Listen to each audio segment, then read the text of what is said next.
Your tires are talking to you right now, and most people have no idea they're speaking a language written in chemistry, not dirt. That brown haze isn't grime from the road, it's your tire's own defense system leaking out through the sidewall, and once you understand why, you'll never fall for another $20 bottle of tire shine again. Today, I'm breaking down exactly what's happening inside your rubber, why the wrong product can quietly strip away the protection, keeping your tires from cracking apart, and how a single dollar's worth of a pharmacy ingredient can outperform products that cost 20 times more. Stick around, because the technique everyone skips is the exact reason their tires look worse a week after they tried to fix them. And getting that one step wrong turns a dollar fix into a bigger mess than the problem you started with. Let's start with what that brown film actually is, because almost nobody gets this right.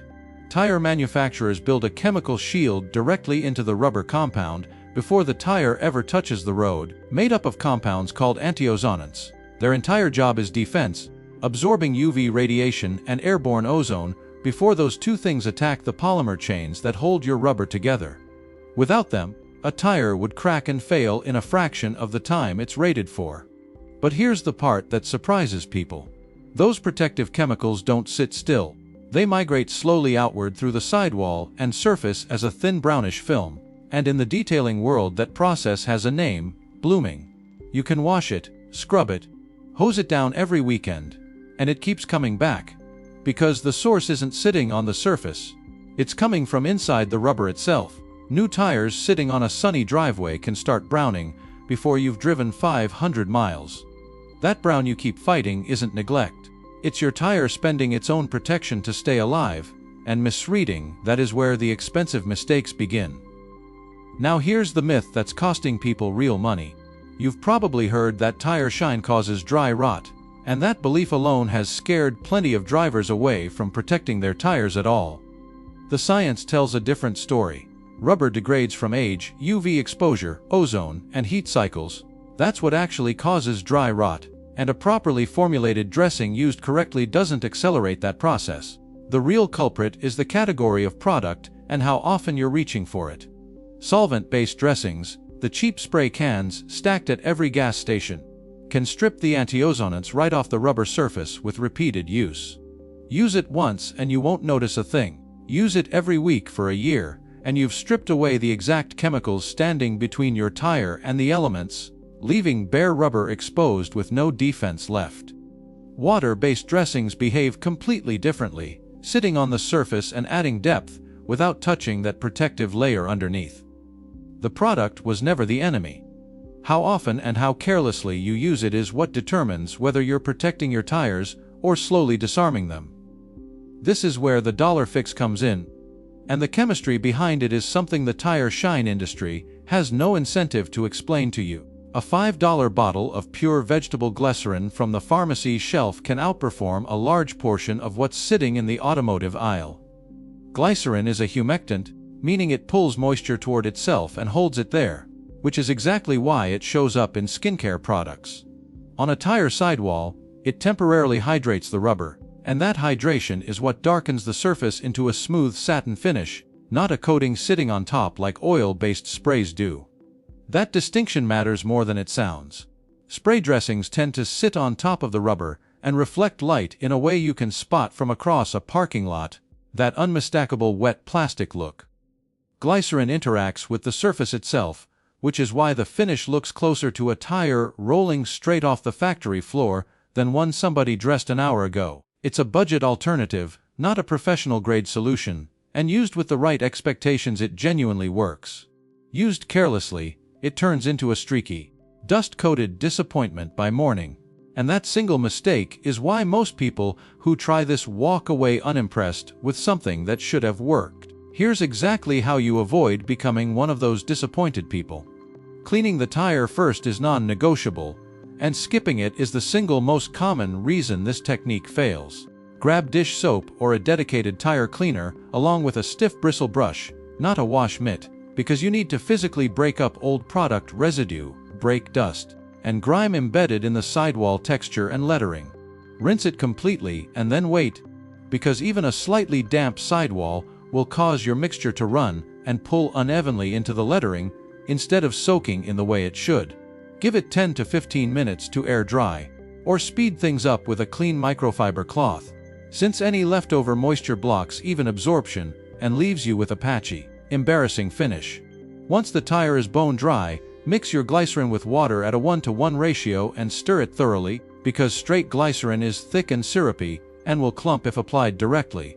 Use a foam applicator or a folded microfiber pad, cover the sidewall evenly, and keep the mixture completely off the tread, because a slick tread is not a corner worth cutting for the sake of shine. Let it sit for 2 to 3 minutes, then take a clean cloth and wipe away the excess, and that single step, the wiping, is what separates a clean satin finish from a dust magnet that ruins your work by the next morning. Before you commit to this, you need the honest picture, because going in blind is how a dollar purchase turns into a disappointment. On price, almost nothing touches it. A single bottle runs $4 to $6, and stretched with water it covers dozens of applications, which means you're spending cents per tire while commercial dressings charge $20 a bottle for a finish glycerin matches in appearance. The look itself holds up too. A clean dark satin finish instead of that greasy overdressed shine, and because it isn't oil-based it won't fling off your tire at highway speed and streak your wheel wells the way petroleum products do. But here's where it gets honest. One decent downpour and most of that finish disappears, so if you're in a wet climate you're reapplying every few days just to hold the look. And glycerin does absolutely nothing for the actual aging process happening inside your rubber. No UV protection, no anti-ozonant replacement, nothing standing between your tire and the browning that will return regardless. It changes how your tire looks. It does nothing for how long your tire survives. Confusing those two jobs is exactly what leads people toward premature tire failure they never saw coming. Now let's talk about the hacks circulating online that are quietly causing damage that won't show up for months, by which point the tire is already compromised.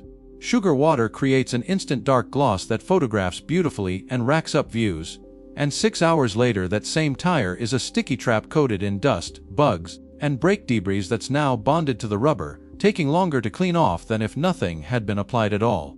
Then there's the oil camp, WD-40, baby oil, cooking oil. All of them darken rubber fast and look convincing for about a day. The real danger is invisible at first, because petroleum-based liquids don't sit on the surface. They work their way into the rubber over months, and the compounds start breaking down at a molecular level long before you notice anything wrong. Then one day you're staring at sidewall cracking that appeared far earlier than it should have, with no single moment you can point back to as the cause. Brake fluid is the one that should genuinely alarm you, because it's a solvent in the truest sense.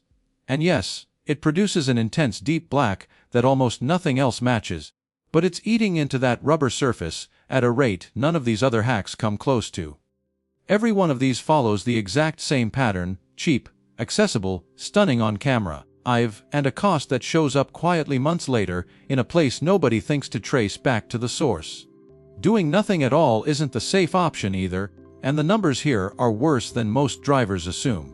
Untreated tires can lose up to 30% of their structural flexibility within 5 years of normal road exposure, and most drivers have no idea it's happening until a sidewall fails without warning. Every heat cycle a tire goes through expands and contracts the rubber, and combined with constant UV and ozone exposure, that movement gradually weakens the polymer chains holding everything together. Anti-ozonants can only migrate to the surface and sacrifice themselves so many times before the supply starts running low, and once that happens, oxidation accelerates and tiny surface cracks form, so small that most people mistake them for normal texture right before they deepen into genuine dry rot. Here's what surprises most people. The highest risk tires aren't on daily drivers.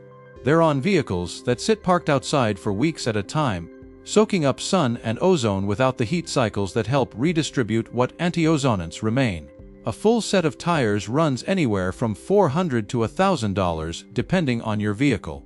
A $5 bottle of glycerin and 10 minutes every few weeks doesn't even register as a rounding error against that bill, and that gap is exactly what neglect ends up costing you.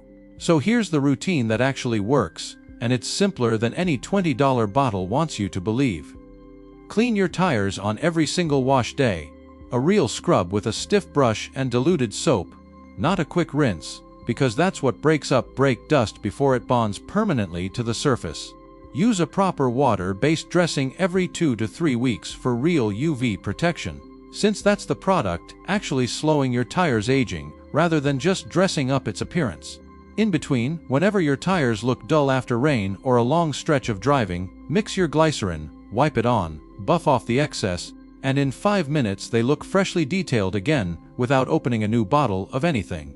That's the entire system, no expensive gimmicks, no complicated steps, just something simple enough that you'll actually keep doing it.